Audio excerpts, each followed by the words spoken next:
जालन्यामध्ये महायुतीला मोठा फटका बसलाय। बंजारा समाजाचे नेते अविनाश चव्हाण यांनी काँग्रेसमध्ये प्रवेश केला।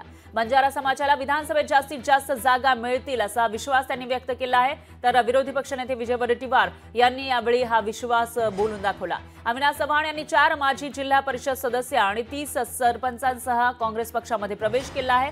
तर या प्रवेशामुळे काँग्रेस पक्षाला परतूर विधानसभा मतदारसंघात संजीवनी मिळाल्याचं चित्र पाहायला मिळतंय।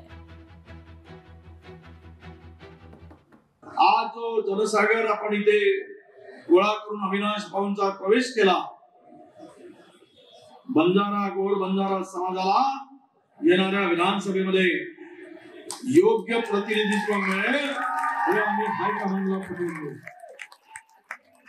त्यांचा हक्क तो मिळाला पाहिजे यासाठी आम्ही हायकमांडला पटवून देऊ आणि अधिकाधिक जागा समाजाला मिळवून देऊ।